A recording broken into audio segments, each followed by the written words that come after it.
ETF index mutual funds నేర్చుకుని stock మార్కెట్లో రాణించాలనుకుంటున్నారా? వెంటనే ఈ నెంబర్కి కాల్ చేయండి. నమస్తే రమ్మగారు. నమస్తే జయ. రమ్మగారు, ఏదైనా కొత్త పని ప్రారంభించే ముందు మనం ఏ విధంగా సిద్ధంగా ఉండాలి? అలాగే మనతో పాటు దైవ బలం కూడా ఉండాలి కదా. దీనికి సంబంధించి మనకి అంటే పురాణ ఇతిహాసాల్లో కానీ లేకుంటే పెద్దలు కానీ ఏదైనా చెప్పిన మంత్రాలు, ఏదైనా పని ప్రారంభించే ముందు ఇది చదువుకోండి, ఇది పఠించండి, అప్పుడు ఆ పని సాఫీగా జరుగుతుంది, అలా ఏమైనా చెప్పడం జరిగిందండి? బోల్డ్ అని చెప్తారు జయ. మనం వినాయక ప్రార్థన చేసుకుంటాం అది కదా. అందరికీ తెలిసిన విషయం. వినాయక ప్రార్థన చేయటం, వినాయకుడి కోసం మీదు కట్టడం అంటే ఏంటమ్మగారు? ఎలా అంటే ముడుపు కట్టడం అంటారు కదా, అట్లా మీది కట్టడం అంటే ఏదైనా మంచి ముఖ్యమైన పని చేస్తున్నాం, వినాయకుడిని ప్రార్థించుకోవటం, మరి ఇంట్లో కొంచెం ఇల్లంతా శుభ్రం చేసుకోవటము, పాజిటివ్ మైండ్ తోటి కాస్త ఒక పసుపట్ట ఒక గుడ్డలో, అంటే మనం ఉత్తరీయాలు అవి ఉంటాయి చూడు, మన సత్యనారాయణ వ్రతాలు ఓ ఉత్తరీయం, చిన్న ఉత్తరీయాన్ని మడత పెట్టి ఒక డబ్బా సోల బియ్యం, ఒక గ్లాసెడ్ బియ్యం, ఒక పావు గ్లాసు శనగలు కానీ శనగపప్పు కానీ అందులో వేసి, తర్వాత ఒక చిన్న అరిటాకు మన తమలపాకు మీద వినాయకుడి చిన్నగా పసుపుతోటి చిన్న గుండ్రటి ఇది చేసుకుని పసుపు బొట్టు పెట్టుకోవటం, ₹1 నాణ్యం పెట్టడం, పెట్టి ఈ వస్త్రాన్ని మూట కట్టేస్తారు, మీదు కట్టడం అంటారు.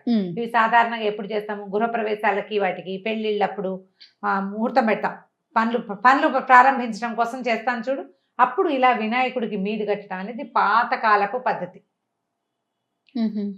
తర్వాత వినాయకుడికి బియ్యం పోయటం అంటారు, లేకపోతే గోధుమ రాయి పెట్టడం అంటారు. గోధుమ రాయి అంటే అదే తిరగలనమాట, తిరగలికి బొట్టు పెట్టి నమస్కారం చేసి స్టార్ట్ చేసుకుంటారు పని. అయితే ఇలా చేసేటప్పుడు మనం ఏ పని అయితే మొదలు పెట్టామో ఆ కార్యక్రమం అయిపోయాక వినాయకుడి బియ్యాన్ని వండటం, కుడుములు చేసి వినాయకుడికి నివేదన చేసి మా పని సజావుగా అయింది నాయన అని నమస్కారం చేసుకోవటం ఒక పద్ధతి. పూర్వకాలం నుంచి చాలా చోట్ల ఆచరించేదే. పెళ్ళిళ్ళు, గృహప్రవేశాలు, ఏదైనా ఫంక్షన్లకి ముందు ఈ పని చేస్తాం. అయితే ఇప్పుడు మనం రోజువారీ దైనందిన జీవితంలో ఏదైనా కొత్త పని ప్రారంభించేటప్పుడు ఏం చేయాలి అంటే, మొదట పాజిటివ్గా ఉండాలి. మనం ఏ వ్యాపారమో పనో ఉద్యోగమో ఉంటే దాని ఆను ముందు వెనక 4 తెలుసుకోవాలి. ఆల్రెడీ ఆ రంగంలో ఉన్న వాళ్ళతోటి మాట్లాడుకోవాలి. మనం ఏదైనా ఒక పని చేసేటప్పుడు హోప్ఫుల్గా చేయాలి చూడు. అవునండి. అది బాగా అవ్వాలని కదా. ముందు అది బాగా అవ్వాలంటే దాని తాలూకు 4 వ్యవహారాలు మనకి తెలిసి ఉండాలా. ముందే మొదలు పెట్టేసి తర్వాత ఆగిపోయిందని దైవ దోషణ చెయ్యొద్దు. అవును, ముందే 4 కనుక్కోండి. మీరు అన్ని వ్యవహారాలు కనుక్కొని ఓకే ఇందులోకి దిగితే ఈ పని సజావుగా అవుతుంది. మనకి దైవ సహాయం కావాలి. ఈ దైవ సహాయం కోసం మనం ఈ పని మొదలు పెట్టుకోవాలి. ఇట్లా వినాయకుడికి నమస్కారం చేయటం, వినాయకుడి కోసం ఒక చిన్న బెల్లం ముక్క నివేదన చేయటం. రోజు ఈ పని మొదలు పెట్టుకున్నాక ఏదో కాగితాలు రాయటం మొదలు పెడతాము, తర్వాత ప్లానింగ్ స్టార్ట్ చేస్తాము. ఈ ప్లాన్ సరిగ్గా అవ్వాలన్నా కూడా మీరు వినాయకుడి కోసమే ప్రత్యేకంగా దీపము, వినాయకుడికి ఒక చిన్న బెల్లం ముక్క నివేదన చేయటము అలవాటు చేసుకోండి. ఈ గణపతి విగ్రహాలు మనకి చిట్టివి పెద్ద పెద్దవి బోల్డ్ అని కానీ దొరుకుతాయి, ఎన్ని రకాలు. ఒక గణపతి ప్రతిమని ఉంచుకోవటం, రోజు ఆ గణపతి ప్రతిమని శుభ్రం చేయటం మనం ఒక ప్లానింగ్ మొదలు పెట్టంగానే చేయాల్సిన పని అనమాట. శుక్లాంబరధనం విష్ణు శశివర్ణం చతుర్భుజం ప్రసన్నవదనం ధ్యాయేత్ సర్వవిఘ్నోపశాంతయే. ఈ శ్లోకం చెప్పుకుంటాం. ఇంకా మీకు మంచి శ్లోకాలు వస్తే 4-5 శ్లోకాలు చెప్పుకోండి, పద్యాలు కూడా. మీ గణేష్ పంచరత్నాలు లాంటివి చెప్పుకోవటం. గణపతికి చక్కగా పసుపు పెట్టి దాని మీద కాస్త ఆయనకు బొట్టు పెట్టడం, ఈ 2 శ్లోకాలు చెప్పుకుని ఒక దీపారాధన చేసి ఒక చిన్న బెల్లం ముక్కని గణపతికి నివేదన చేయండి. దీనివల్ల మనం ప్రారంభించిన పని సజావుగా ముందుకెళ్తుంది. మీరు ప్రయాణించేటప్పుడు మీ హ్యాండ్ బ్యాగ్లో కానీ మీ బ్యాగ్లో కానీ వస్తువులు ఎక్కడికైనా సూట్ కేసు పట్టుకెళ్ళేటప్పుడు ఒక గణపతి ప్రతిమని షోపీస్ లాంటివి కూడా దొరుకుతున్నాయి, పేపర్ వెయిట్ లాగా కూడా గణపతి ప్రతిమలు దొరుకుతున్నాయి. వారిని నీతో పాటు తీసుకెళ్ళటం అలవాటు చేసుకోండి. ఆ గణపతి మనతో ఉన్నాడన్న భావన మనకి ధైర్యాన్ని ఇస్తుంది.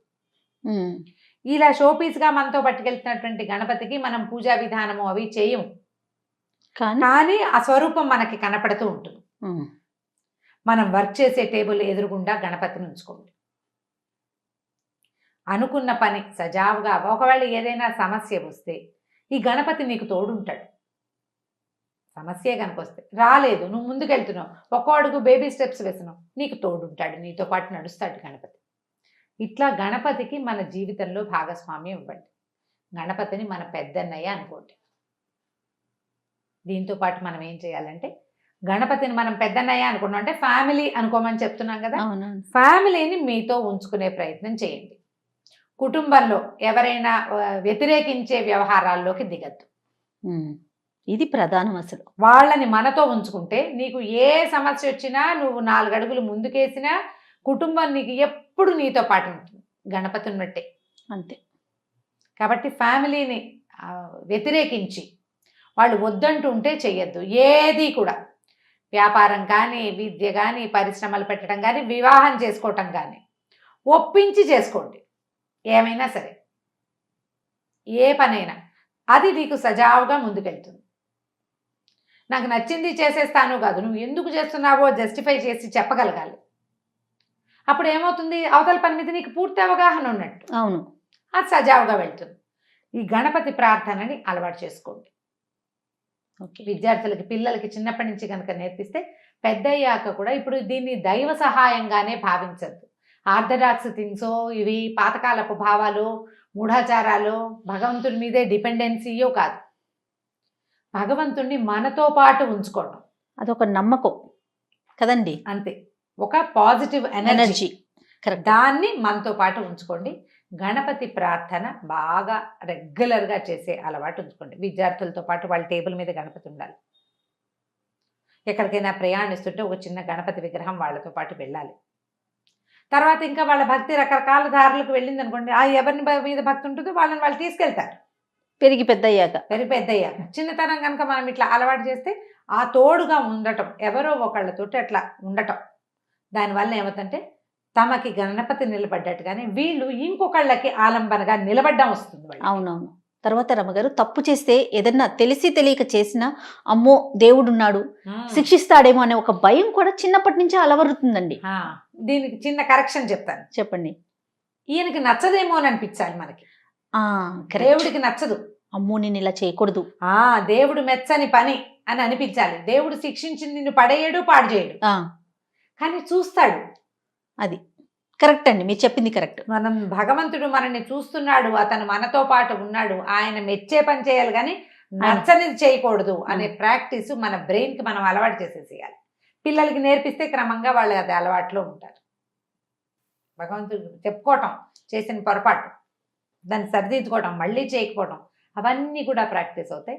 సో ఏ పని మొదలుపెట్టినా గణపతిని తొలిగా ఆరాధించాలి. ఆయన్ని మనతో పాటు ఉంచుకునేలాంటి ప్రవర్తనని మనం కలిగి ఉంటే మొదలుపెట్టిన పెద్ద పనైనా చిన్న పనైనా తప్పకుండా అవుతుంది. ఎందుకంటే ఈ పాజిటివ్ ఎనర్జీ మనతో పాటు ఉంటుంది కాబట్టి. రైట్. నమస్తే. నమస్తే.